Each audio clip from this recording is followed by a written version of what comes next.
Bismillahirrahmanirrahim. Assalamualaikum warahmatullahi wabarakatuh. Pada kesempatan kali ini, saya atas nama Nurmiati dengan NIM 19163130 akan menjelaskan materi mengenai kestabilan inti dalam radiokimia. Pada kestabilan inti dalam radiokimia, unsur radioaktif memiliki inti atom yang terdiri dari proton dan neutron yang dinamakan dengan nuklida. Nuklida ini ada yang bersifat tidak stabil dan ada pula yang bersifat stabil. Nuklida yang tidak stabil akan mengalami peluruhan sampai terbentuk nuklida yang stabil.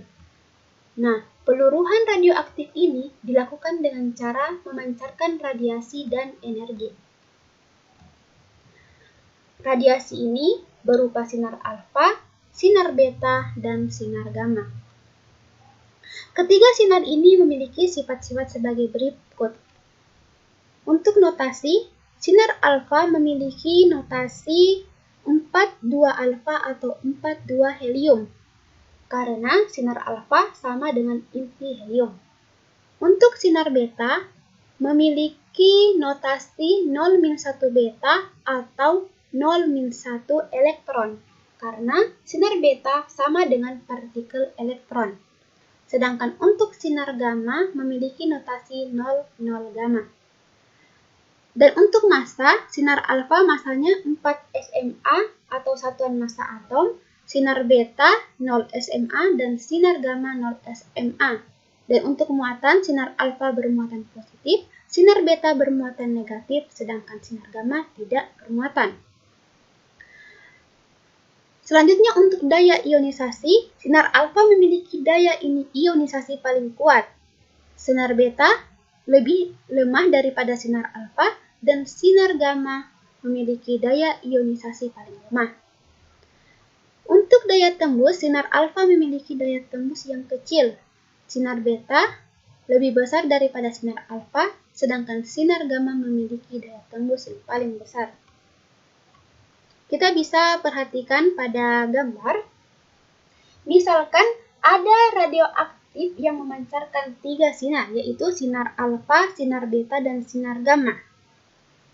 Nah, jika diberi penahan berupa kertas 1 lembar, di sini maka sinar alfa sudah tidak dapat menembusnya, sedangkan sinar beta dan sinar gamma masih dapat diteruskan. Selanjutnya, apabila diberi lagi penahan berupa aluminium tebal, maka sinar beta pun sudah tidak dapat menembusnya, sedangkan sinar gamma masih bisa diteruskan. Selanjutnya, apabila diberi penahan berupa timbal tebal, maka sinar gamma pun sudah tidak dapat diteruskan. Selain ketiga sinar radioaktif tersebut, masih terdapat sinar radioaktif lain seperti positron, neutron, proton, deuteron, dan triton. Selanjutnya, untuk mengetahui inti atom stabil atau tidak, dapat ditinjau dari perbandingan banyaknya neutron terhadap proton, di mana suatu atom dikatakan stabil jika perbandingan neutron terhadap proton lebih besar sama dengan 1. Nah, kita bisa lihat hubungan proton dan neutron pada grafik ini, di mana daerah biru dikenal dengan pita kestabilan. Dan nuklida yang berada di luar pita kestabilan memiliki sifat radioaktif. Bismillahirrahmanirrahim. Assalamualaikum warahmatullahi wabarakatuh. Perkenalkan, nama saya Ayu Kusumawati dengan NIM 1916211017.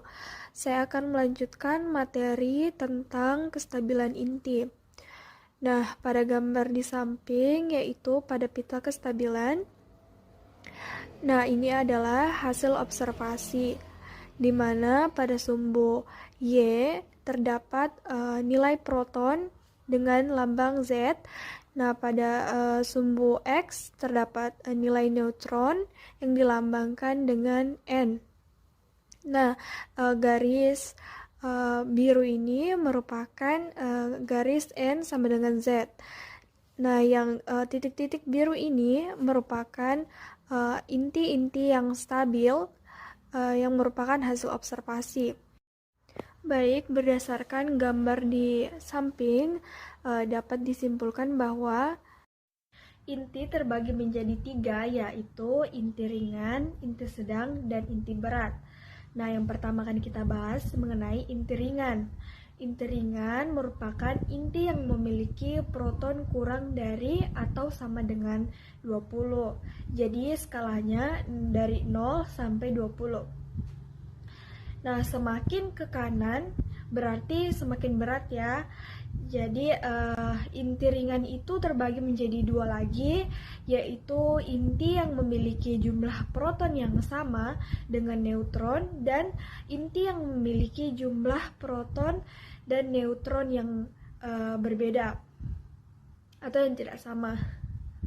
Nah, inti yang memiliki jumlah neutron dan proton yang sama yaitu inti yang stabil. Kenapa dikatakan stabil? Karena berhimpit dengan garis lurus. Nah, untuk inti yang tidak stabil yaitu inti yang jumlah N dan Z-nya tidak sama. Kemudian setelah tadi kita membahas tentang inti ringan, sekarang kita masuk ke inti sedang. Nah, inti sedang yaitu inti yang memiliki jumlah proton atau Z antara 20 sampai 83. Dikategorikan sebagai inti sedang.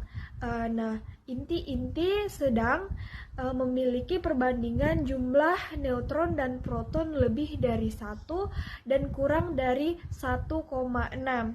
Jadi rumusnya 1 kurang dari N per P kurang dari 1,6 merupakan inti yang bersifat stabil. Sedangkan inti sedang yang memiliki perbandingan jumlah neutron dan proton kurang dari 1 atau dengan rumus N per P kurang dari 1 dan lebih dari 1,6 atau rumus N per P lebih dari 1,6 merupakan inti yang bersifat stabil. Kemudian inti berat. Pada inti berat ini tidak sama ya dengan inti ringan. Jadi misalkan kan pada inti ringan tadi N sama dengan Z itu dikatakan stabil, tapi untuk inti berat ini tidak bisa seperti itu. Jadi N sama dengan Z stabil itu cuman pada kategori inti ringan. Nah, pada inti berat dimulai pada nomor atom 83. Jika jumlah N-nya lebih dari 83, itu dikatakan inti berat. Nah, kebanyakan inti berat tidak stabil, namun ada inti berat yang stabil, yaitu ketika jumlah neutronnya atau N lebih dari proton. Contohnya misalkan N-nya itu 80 dan Z-nya itu 55, bisa dikatakan stabil. Selanjutnya, nuklida yang berada di atas pita kestabilan, yang ini,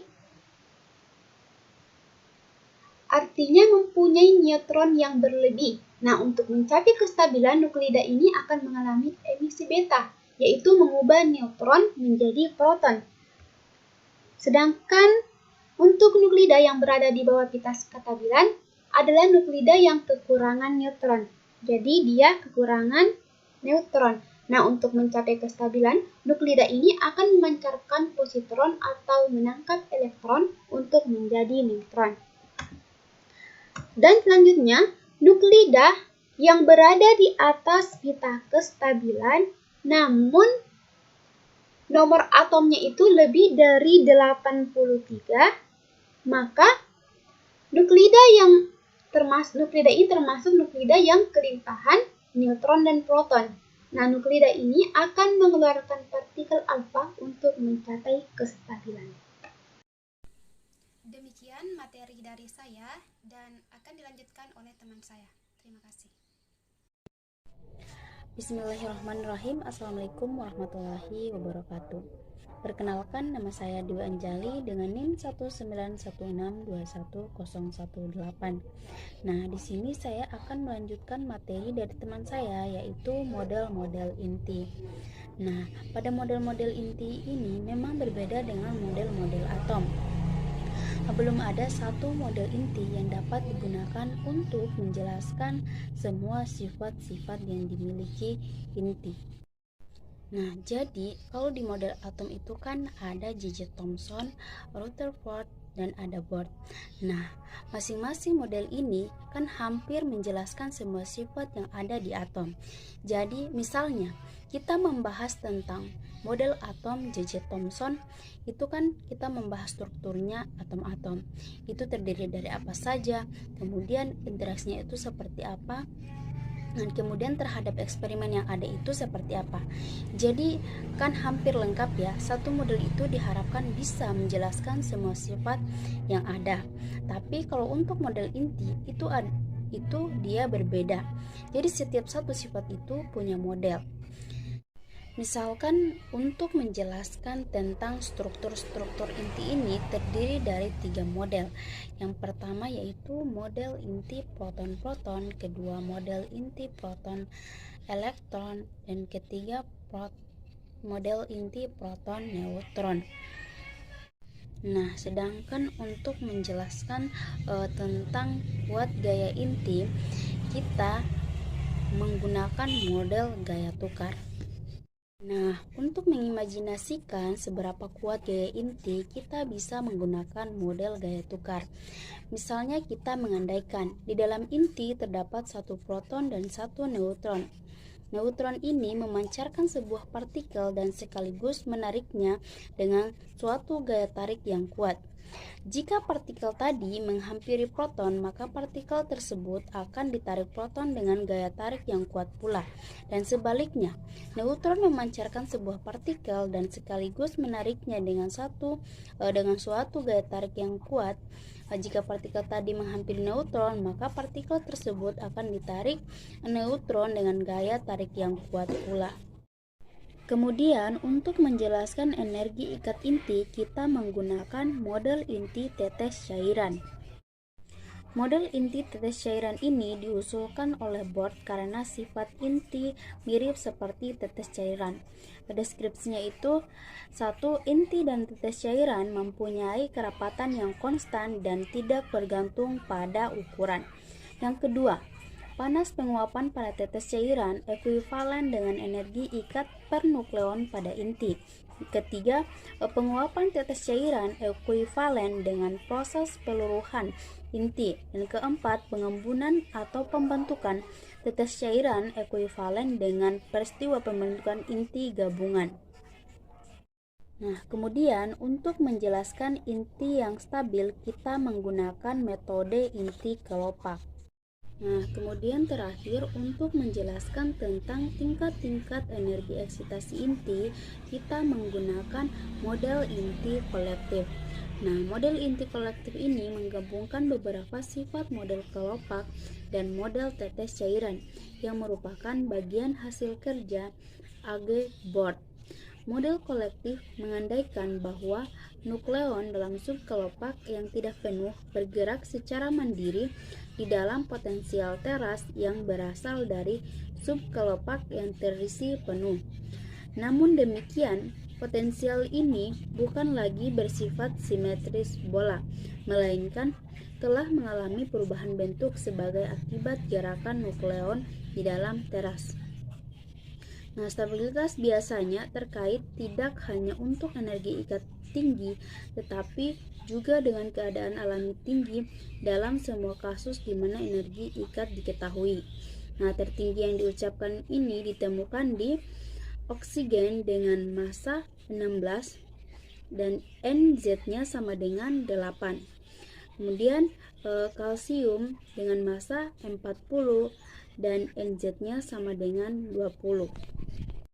Itulah materi dari saya. Bila ada kekurangan mohon dimaafkan. Wassalamualaikum warahmatullahi wabarakatuh.